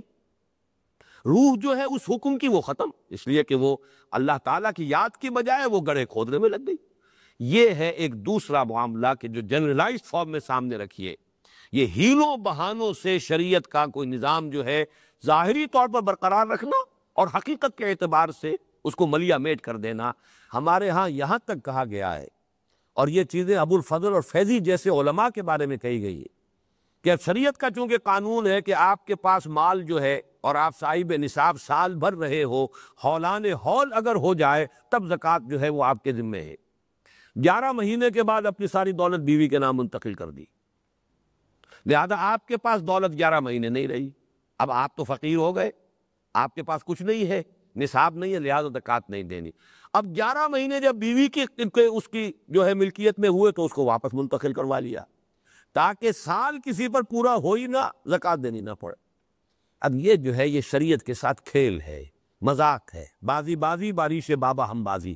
یہ ایک مثال ہے جو کہی جاتی ہے، میں نے عرض کر دی. باقی اس کی اور بے شمار شکلیں ہیں کہ ظاہری اعتبار سے شریعت کا حکم برقرار، بالکل ایسے جیسے کہ کوئی چوکھٹ ہے، اندر سے تو کھا گئی اس کو دیمک، لیکن دیمک کو بھی اللہ نے اتنی عقل دے رکھی ہے کہ اوپر ایک ونیئر وہ چھوڑتی جاتی ہے کہ اگر کہیں اوپر سے نظر آ گیا گھر والوں کو کہ چوکھٹ کے اندر دیمک لگی ہوئی ہے تو ہماری شامت آ جائے گی.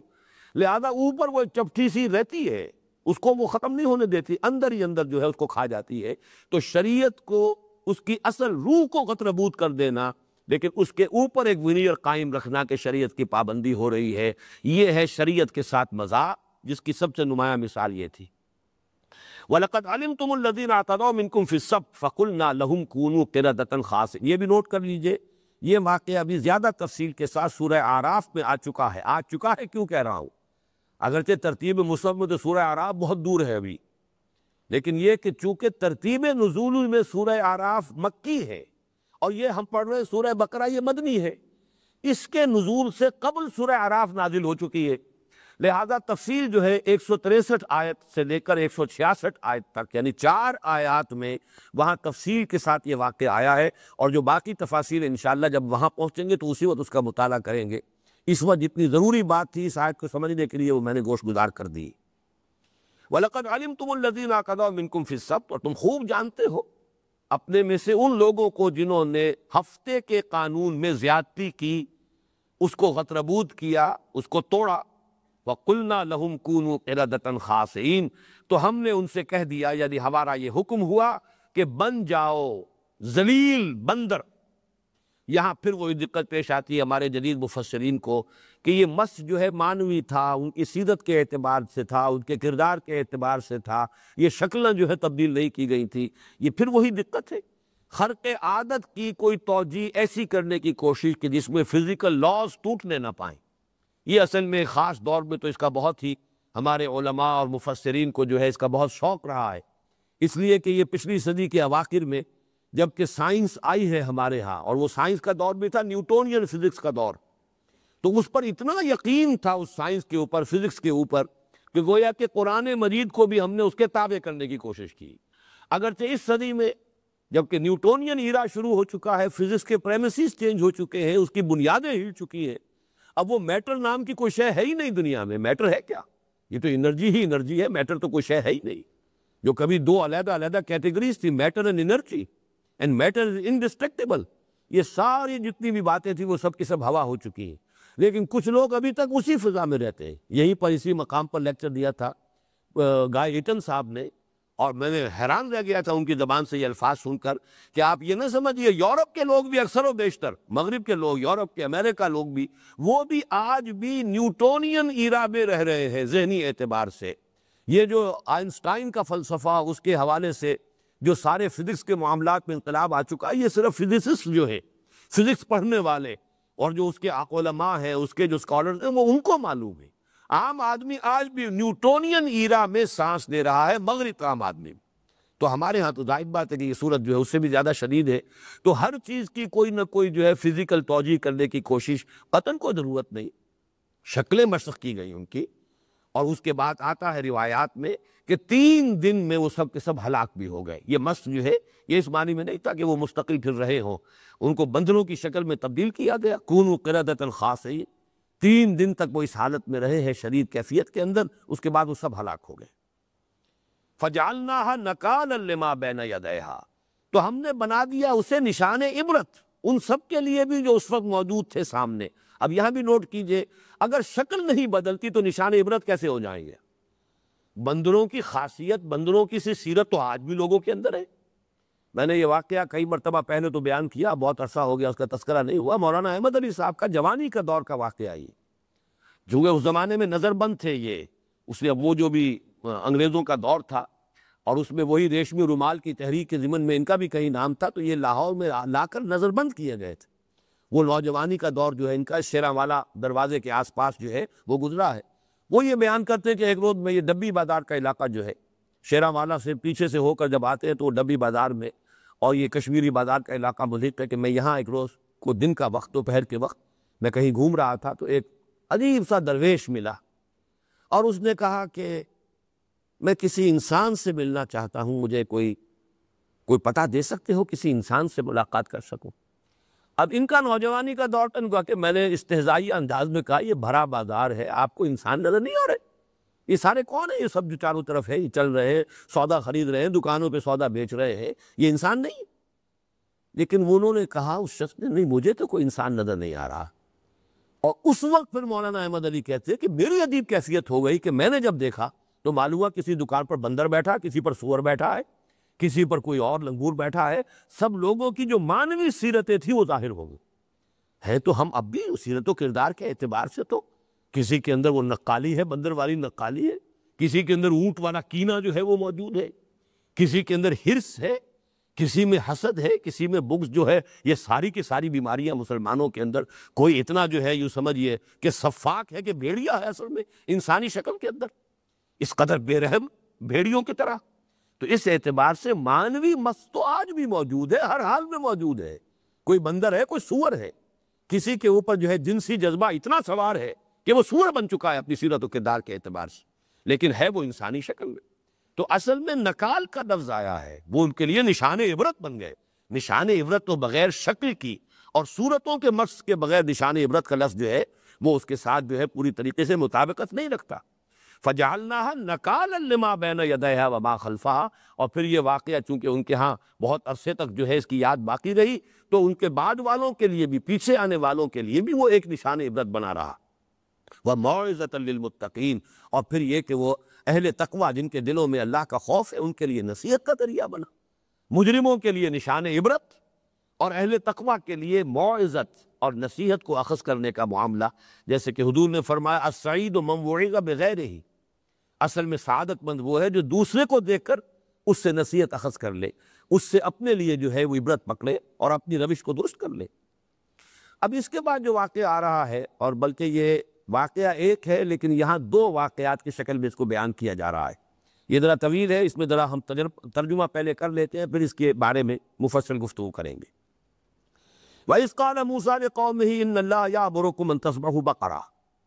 اور یاد کرو جب کہ کہا تھا موسیٰ نے اپنی قوم سے، یقیناً اللہ تمہیں حکم دے رہا ہے کہ گائے کو ذبح کرو. یہ بقرہ جو ہے عربی زبان میں اگرچہ گائے کے لیے آتا ہے اور اس کا نر جو ہے مذکر وہ سور کا لفظ موجود ہے بیل کے لیے، لیکن عام یوسیج میں نر اور مادہ دونوں کے لیے بھی بقرہ کا لفظ استعمال ہو جاتا ہے. اس لیے بعض لوگوں کا خیال، بعض لوگوں نے ترجمہ بیل کیا ہے یہاں، لیکن یہ کہ اس سے آگے چل کر جب بات آتی ہے عوان بین ذالک، نہ بکر ہو تو یہ کہ بن بیاہی ہو بچیا، وہاں ثابت ہو جاتا ہے کہ یہاں مراد بیل نہیں بلکہ گائے ہے. ایک گائے ذبح کرو. قالوا اتتخذنا ہزوا. انہوں نے کہا کیا آپ ہمارا مذاق اڑا رہے ہیں، ہم سے استہزاء کر رہے ہیں، تمسخر کر رہے ہیں؟ یہ کیا بات آپ نے کہی کہ گائے ذبح کرو؟ قال اعوذ باللہ ان اکون من الجاہلین. حضرت موسیٰ نے فرمایا میں اللہ کی پناہ میں آتا ہوں اس سے کہ میں جاہلوں میں سے بنوں. یہ مذاق کرنا، استہزاء کرنا یہ نبی کی شان نہیں ہوتا. ایک جان لیجیے ایک مزاح ہوتا ہے، لطیف انداز کا مزاح، وہ اور شے ہے. مذاق اور استہزاء اور تمسخر یہ تو کسی شریف انسان کے بھی شایان شان نہیں کو جائے کہ نبی اور جلیل القدر نبی اور رسول اور اولو العزم من الرسول میں سے حضرت موسیٰ علیہ السلام کے شایان شان ہو۔ البتہ مزاح جو ہے شگفتگی مزاج کی وہ حضور صلی اللہ علیہ وسلم کے ہاں بھی تھی، وہ ایک بالکل دوسری شے ہے۔ معاذ اللہ قال اعوذ باللہ ان اکون من الجاہلین قالوا ادع لنا ربک یبین لنا ما ہی، انہوں نے کہا کہ ذرا اب اپنے رب سے درخواست کرو، پکارو اپنے رب کو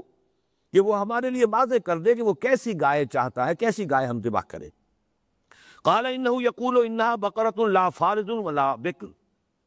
حضرت موسیٰ نے فرمایا کہ اللہ تعالیٰ ارشاد فرما رہا ہے کہ وہ گائے ایسی ہونی چاہیے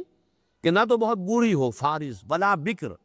اور نہ وہ بچیا ہو بن بیاہی کہ ابھی اس کے ہاں کوئی اور جو ہے ولادت نہ ہوئی ہو کسی بچڑے یا بچیا کی۔ تو یہاں ثابت ہو جاتا کہ بیل کے ساتھ یہ معاملہ نہیں ہو سکتا، یہ بکر کا لفظ جو ہے وہ تو گائے ہی پر یعنی مؤنث ہی پر اس کا اطلاق ہوگا، لا فارض ولا بکر اوان بین ذالک، اس کے بین بین ہونی چاہیے، درمیانی عمر کی ہو، بالکل بچیا بھی نہ ہو اور بہت بوڑھی بھی نہ ہو۔ ففعلوا ما تؤمرون، تو اب کر گزرو جس کا تمہیں حکم دیا جا رہا ہے، ذبح کرو۔ قالوا ادع لنا ربک یبین لنا ما لونھا، اب انہوں نے مزید ایک جو ہے پخ نکالی، انہوں نے کہا کہ ذرا پھر دوبارہ اپنے رب سے درخواست کیجئے، پکاریے اپنے رب کو، مناجات کیجئے، مراقبہ کیجئے، اور اس سے کہیے کہ وہ ہمیں واضح کر دے پوری طرح، یبین لنا ما لونھا، اس کا رنگ کیسا ہونا چاہیے۔ قال انہ یقول انہا بقرۃ صفراء، حضرت موسیٰ نے فرمایا کہ اللہ تعالیٰ ارشاد فرما رہا ہے کہ وہ ہونی چاہیے زرد رنگ کی گائے، فاقع لونھا تسر صفراء فاقع لونھا تسر الناظرین، شوخ رنگ ہونا چاہیے اس کا، زرد رنگ شوخ، جو نگاہوں کو بڑا بھلا لگے، تسر الناظرین دیکھنے والوں کو بہت اچھا لگے، مسرت بخش ہو ان کے لیے۔ قالوا ادع لنا ربک یبین لنا ما ہی، پھر کہا انہوں نے پھر ذرا اپنے رب سے مناجات کیجئے، پکاریے اپنے رب کو، اور ذرا کہیے کہ اچھی طرح واضح کر دے وہ ہمارے لیے کہ وہ کیسی گائے کی قربانی چاہتا ہے۔ ان البقرہ تشابہ علینا، یہ کچھ ہمارے اوپر کچھ یہ جو ہے مشابہ متشابہ ہو گئی ہے، کیسی گائے، کس طرح کی گائے، اور ذرا پوری طریقے سے تعیین ہو جائے۔ وَإِنَّا إِنْ شَاءَ اللَّهُ لَمُهْتَدُونَ، اور انشاءاللہ یہ ہم کوئی گریز نہیں کر رہے، بچنا نہیں چاہ رہے، فرار کا راستہ نہیں تلاش کر رہے، بلکہ ہم چاہتے ہیں کہ ہم پر بات پوری طرح واضح ہو جائے، انشاءاللہ ہم ہدایت پر ہوں گے، ہدایت یافتہ ہوں گے، اور اللہ کے حکم پر عمل کریں گے۔ قال انہ یقول انہا بقرۃ لا ذلول تثیر الارض ولا تسقی الحرث، تو حضرت موسیٰ نے فرمایا اللہ تعالیٰ کا ارشاد یہ ہے کہ وہ ایسی گائے ہونی چاہیے کہ اس سے کوئی کام نہ لیا جاتا ہو، کمیری گائے نہ ہو، تثیر الارض، نہ تو وہ ہل میں جوتی جاتی ہو، ہمارے ہاں یہ کام صرف بیلوں سے لیا جاتا ہے، اسی لیے شاید بعض حضرات کو خیال ہوا کہ شروع میں ترجمہ انہوں نے بیل کیا، لیکن یہ کہ دوسری جگہوں پر گائیں جو ہیں وہ بھی اس میں استعمال ہوتی ہیں۔ لا ذلول تثیر الارض، نہ تو یہ کہ وہ کبیری ہو اس معنی میں کہ اس کو ہل میں جوتا جاتا ہو کہ وہ ہل چلائے زمین میں، ولا تسقی الحرث،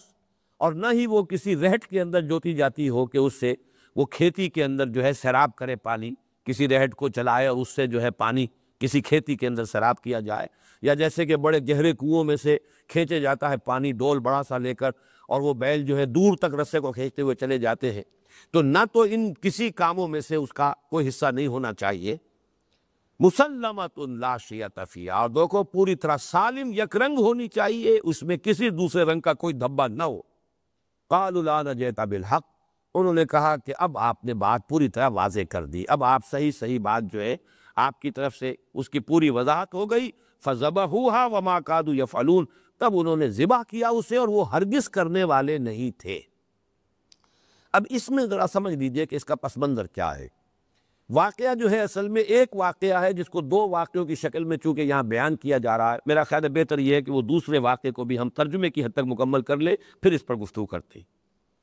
وَإِذْ قَتَلْتُمْ نَفْسًا، اب یہاں وَإِذْ قَتَلْتُمْ نَفْسًا سے متبادر یہ ہوتا ہے ظاہرہ کہ یہ دوسرا کوئی واقعہ، علیحدہ واقعہ ہے۔ وَإِذْ قَتَلْتُمْ نَفْسًا، ذرا یاد کرو جب کہ تم نے ایک جان کو قتل کر دیا تھا، فَادَّارَأْتُمْ فِيهَا، پھر تم نے اس میں ایک دوسرے پر الزام بازی شروع کر دی۔ فَتَدَارَأْتُمْ فِيهَا اصل میں یہ ہے، لیکن یہ کہ تے اس کے ساتھ مدغم ہو گئی ہے دال کے ساتھ، فَادَّارَأْتُمْ فِيهَا، تو تم نے ایک دوسرے پر الزام تراشی شروع کر دی، انہوں نے کیا ہوگا، اس نے کیا ہوگا، اس نے کیا ہوگا، اور اس کا جو قاتل جو ہے اس کا سراغ نہیں مل رہا تھا۔ واللہ مخرج ما کنتم تکتمون، اور اللہ تعالیٰ تو نکال کر رہنے والا تھا وہ شے جسے تم چھپا رہے ہو، ظاہر کرنے والا تھا اس شے کو جسے تم چھپانا چاہتے تھے۔ فَقُلْنَا اضْرِبُوهُ بِبَعْضِهَا، تو ہم نے کہا کہ اب ذرا ضرب لگاؤ اس مقتول کو اس ذبح شدہ گائے کے ایک حصے سے، اس کے کسی عضو سے اسے چھو، اسے مارو۔ کذالک یحیی اللہ الموتیٰ، اسی طریقے سے اللہ تعالیٰ مردوں کو زندہ کرے گا، ویریکم آیاتہ لعلکم تعقلون، اور اللہ تمہیں اپنی آیات دکھا رہا ہے تاکہ تم عقل سے کام لو، سمجھ سکو، اور تم ان باتوں کا فہم اور تفقہ حاصل کر سکو۔ یہ ہے اصل میں جو دو واقعات کی شکل میں یہاں آیا، اس میں تقریباً اجماع ہے مفسرین کا، یہ ایک ہی واقعہ ہے۔ اور واقعہ یہ ہے کہ ان کے ہاں، اور یہ زمانہ حضرت موسیٰ علیہ السلام کا ہے، تو جان لیجئے ابھی ان کے ہاں حکومت قائم نہیں ہوئی، بلکہ ابھی صحرائے سینا ہی کے اندر وہ جس کو کہ قرآن مجید میں سورہ مائدہ میں کہا گیا یتیہون فی الارض، ابھی یہ صحرائے تی ہی کے اندر بھٹک رہے ہیں، اور 6 لاکھ کی نفری تھی جو مصر سے نکلی ہے۔ اس کے بعد فرض کیجئے کہ درمیانی عرصے تک پہنچ گئے تو 20 برس میں اور ان کی تعداد کتنی بڑی ہوگی۔ تو چونکہ 12 قبیلے تھے تو جہاں پڑاؤ ہوتا تھا تو ہر قبیلے کا علیحدہ علیحدہ پڑاؤ ہے، تھوڑا تھوڑا ان کے درمیان فصل ہوتا تھا۔ وہاں ایک قتل ہو گیا کسی اسرائیلی کو، کسی اسرائیلی ہی نے ظاہر بات ہے قتل کر دیے، لیکن یہ کہ اب قاتل کا سراغ نہیں مل رہا تھا، کہیں پڑی ہوئی وہ لاش ملی۔ اب اس لاش کے بارے میں سوال پیدا ہوا کہ اس کے قاتل کی کیسے تلاش کی جائے۔ اس کے ضمن میں معلوم ہوتا ہے کہ حضرت موسیٰ علیہ السلام نے کہا کہ گائے ذبح کرو،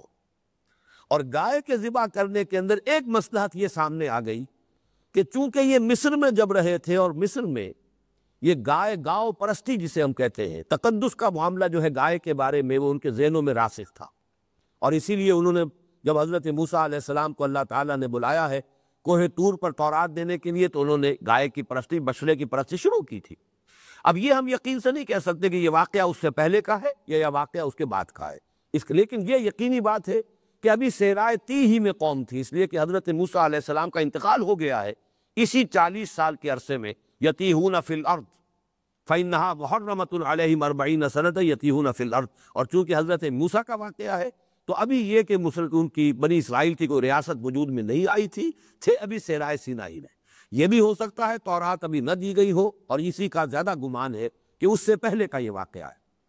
اس میں یہ کہ معلوم کرنے کے لیے کہ کس نے یہ کیا ہے، تو شاید حضرت موسیٰ علیہ السلام نے گائے کو ذبح کرنے کا حکم دیا۔ اب گائے کا چونکہ ان کے ہاں ذہنوں میں بیٹھا ہوا تھا کوئی تقدس کا معاملہ، تو وہ گریز کر رہے تھے۔ گریز کے لیے یہ سارے انہوں نے کیسی ہو اس کو اور واضح کیجئے، کسی طریقے سے فرار کا کوئی راستہ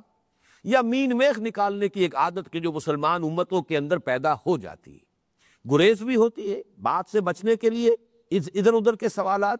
یا یہ کہ کوئی حکم دیا گیا ہے تو بجائے اس کے کہ جس سادہ الفاظ میں ایک حکم آیا ہے اس پر عمل کر لیا جائے، اس میں خام خواہ کی مین میخ نکالنا، جس کی ایک مثال ہے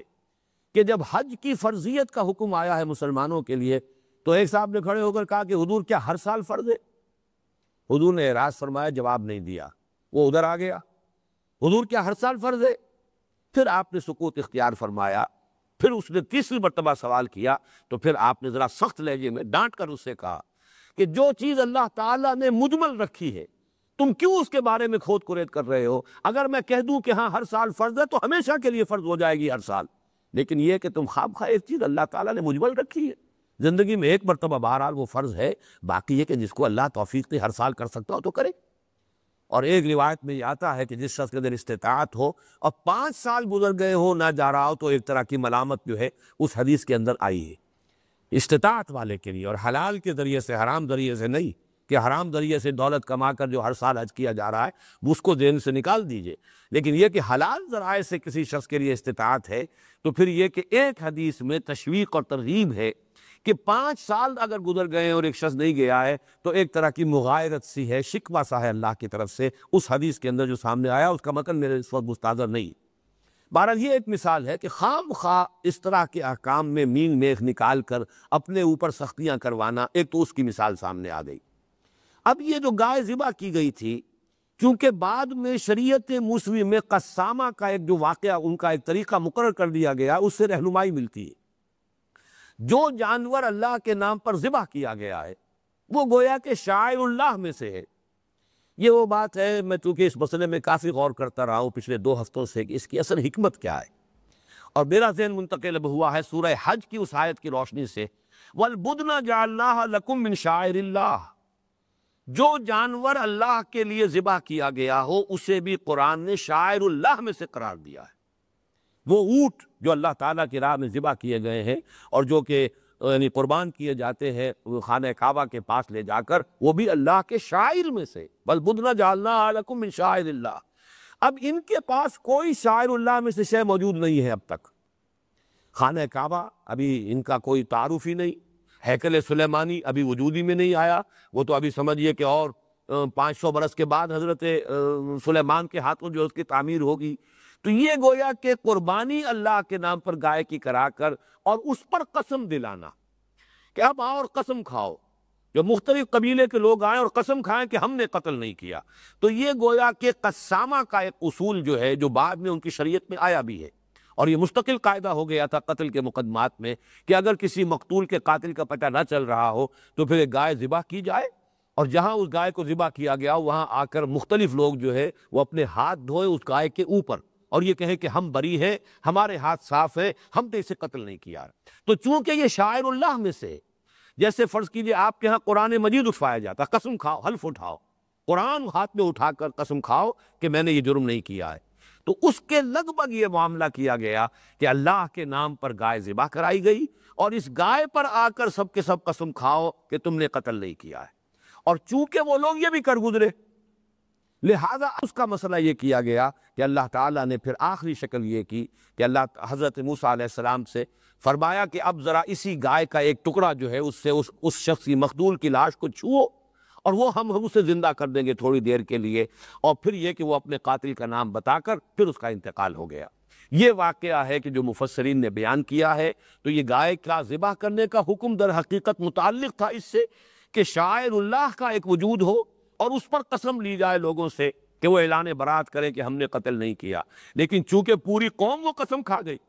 وہ جو بھی قاتل تھا اس نے بھی قسم کھا لی، وہ اس درجے کا معاملہ جو ہے شقی نکلا، تو اب اس کے لیے آخری شکل اللہ تعالیٰ نے یہ اختیار فرمائی کہ اسی گائے کے عضو سے اس مقتول کی لاش کو چھوا گیا اور تھوڑی دیر کے لیے اس میں جان پڑ گئی، وہ زندہ ہو گیا، اور پھر اس نے اپنے قاتل کا نام بتایا اور اس کے بعد اس کا انتقال ہو گیا۔ یہاں فرمایا کذالک یحیی اللہ الموتیٰ، دیکھو تمہارے لیے اس معاملے میں اللہ تعالیٰ نے ایک اضافی جو تمہارے لیے اپنی رحمت رکھی ہے وہ یہ کہ احیاء موتیٰ جو کہ ایمان بالغیب کا ایک حصہ ہے، تمہارے لیے ایک مشاہدہ بھی کروا دیا ہے، جیسے حضرت ابراہیم کے بارے میں بھی اسی سورہ بقرہ میں آگے چل کر آئے گا، رب ارنی کیف تحیی الموتیٰ قال اولم تؤمن قال بلی ولکن لیطمئن قلبی، اگر مشاہدہ کرا دیا جائے تو کیا کہہ لے، پھر تو یقین پیدا ہو جائے گا۔ وہ ظاہر بات ہے کہ محض صرف یہ کہ کہنے سے وہ بات شاید اس درجے تک نہ پہنچ پائے۔ کذالک یحیی اللہ الموتیٰ ویریکم آیاتہ، اسی طرح اللہ تعالیٰ مردوں کو زندہ کر دے گا، تمہاری نگاہوں کے سامنے جو ہے مقتول کی لاش میں جان پڑی، اس نے اپنے قاتل کا نام بتایا، اس کے بعد پھر اس کی موت واقع ہو گئی، ویریکم آیاتہ، اور اللہ تعالیٰ تمہیں اپنی نشانیاں دکھا رہا ہے، لعلکم تعقلون، تاکہ تم عقل سے کام لو۔ یہ سارے واقعات جیسا کہ میں نے عرض کیا شروع میں، یہ خرق عادت کے قبیل سے ہے، ان کی توجیہ جو ہے اس طرح کرنا کہ وہ قانون طبعی کے مطابق نظر آئے، اس کا تکلف میرے نزدیک قطعاً غلط ہے۔ یہ تمام واقعات خرق عادت نوعیت کے ہیں، اور یہ چونکہ ابھی نسل انسانی بحیثیت مجموعی عہد طفولیت میں تھی ذہنی اعتبار سے، لہذا اس دور میں یہ واقعات ہمیں پے بپے مل رہے ہیں، یہ ہمیشہ کی چیزیں نہیں ہیں۔ شریعت محمدی جب آئی ہے صلی اللہ علیہ وسلم اور جب قرآن اور دین کی تکمیل ہوئی ہے، تب یہ کہ ان چیزوں کی بجائے سیدھی سیدھی بات عقل سے سمجھو، اپنے عقل کو اور تفقہ اور جو بھی اللہ تعالیٰ نے تمہیں صلاحیت دی ہے ذہنی اور فکری، اس کے حوالے سے حقیقت کو سمجھو اور حق کا اتباع کرو۔ اب اس کے بعد وہ آیت آ رہی ہے کہ یہ جو دائمی، جیسے کہ پہلی آیت تھی ہمیشہ کے لیے دائمی بات، کہ کبھی یہ نہ سمجھنا کہ کسی امت میں ہونے کی وجہ سے تمہاری نجات ہو جائے گی، نجات ہے ایمان اور عمل صالح پر۔ اپنے اپنے دور میں جس جس نبی کی امتیں تھیں، کسی دوسرے نبی کی بعثت سے قبل، وہ اگر اپنے نبی کی امت میں تھے لیکن اللہ پر ایمان اور یقین آخرت کا اور عمل صالح تھا، تو ان کے لیے اللہ تعالیٰ کی طرف سے اجرہم عند ربہم، ان کا اجر محفوظ ہے، ولا خوف علیہم ولا هم یحزنون۔ یہ ہے وہ جو پہلی آیت تھی، اب ذرا یہاں پڑھیے قوموں میں ہو کیا جاتا ہے رفتہ رفتہ، اس وجہ سے کہ ہم تو فلاں امت میں ہیں، جو کچھ بھی ہے لیکن تیرے محبوب کی امت میں ہے۔ یہ جو بڑھتے بڑھتے بیماری آتی ہے، اس کا نام ہے قساوت قلبی، دل کا سخت ہو جانا۔ جب اندازہ یہی ہے کہ ہم تو بخشے بخشائے ہیں، ہم تو فلاں کے ساتھ وابستہ ہیں، اس کے دامن کے ساتھ وابستہ ہیں، اس سے ہمارا تعلق ہے، نحن ابناء اللہ و احباؤہ، ہم تو اللہ کے بیٹوں کی طرح ہیں، بڑے چہیتے ہیں۔ جب اس طرح کی چیزیں ہوگی تو انسان کے اندر بدعملی خود بخود پیدا ہو جائے گی۔ کاہے کو پھر وہ حرام سے اجتناب کرے اور حلال پر اکتفا کرے۔ رفتہ رفتہ یہ بے عملی وہ ہے کہ جو پھر لوگوں کے اندر، دلوں کے اندر سختی پیدا کرتی ہے۔ یہ آیت جو ہے دل لرزا دینے والی آیت ہے۔ ثم قست قلوبکم من بعد ذلک، پھر تمہارے دل سخت ہوتے چلے گئے اس کے بعد۔ یہ سارے تم نے مشاہدات بھی کیے، یہ سارے معجزے بھی دیکھے، ہمارے فضل و کرم کے یہ مظاہر تمہارے سامنے آئے، ہم نے تمہیں اس طریقے سے مختلف مواقع پر معاف بھی کیا۔ ثم عفونا عنکم من بعد ذلک، یہ سب کچھ ہم کرتے رہے، لیکن ہوتا یہ رہا کہ ثم قست قلوبکم من بعد ذلک فہی کالحجارۃ او اشد قسوۃ، پھر اس کے بعد تمہارے دل سخت ہوتے چلے گئے، اور اب تو حال یہ ہے کہ وہ پتھروں کے مانند ہو چکے ہیں۔ فہی کالحجارۃ او اشد قسوۃ، بلکہ پتھروں سے بھی زیادہ ہو گئے سختی کے اندر۔ وَإِنَّ مِنَ الْحِجَارَةِ لَمَا يَتَفَجَّرُ مِنَ الْأَنْهَارِ، پتھروں میں تو وہ بھی ہے کہ جن سے چشمے پھوٹ بہتے ہیں۔ پتھر چاہے بہت سخت شے ہے، اس میں بھی پورز ہوتے ہیں، ان میں سے بھی پانی رستا رہتا ہے، اور یہ پہاڑی جتنے بھی چشمے جو بہتے ہیں، کہیں سے اچانک چٹان کے اندر سے آپ کو نظر آ رہا ہے، بڑی سخت چٹان ہے، اس میں سے پانی جو ہے وہ نکل رہا ہے، اس پر چٹان میں سے بہہ رہا ہے چشمہ۔ ثم قست قلوبکم فہی کالحجارۃ او اشد قسوۃ وَإِنَّ مِنَ الْحِجَارَةِ لَمَا يَتَفَجَّرُ مِنْهُ الْأَنْهَارُ، ایسے بھی ہوتے ہیں جیسے کہ حضرت موسیٰ علیہ السلام کے عصا کی ایک ضرب سے 12 چشمے پھوٹ بہے تھے چٹان میں سے، اور چٹانیں تو ایسی بھی ہوتی ہیں۔ خیر وہ تو پھر بھی ایک معجزہ تھا، لیکن یہ کہ عام طور پر بھی چٹانوں کے اندر سے پانی رستا ہے اور چشموں کی شکل اختیار کر لیتا ہے۔ وَإِنَّ مِنْهَا لَمَا يَشَّقَّقُ فَيَخْرُجُ مِنْهُ الْمَاءُ، ان میں سے ایسے بھی ہوتے ہیں جو پھٹ جاتے ہیں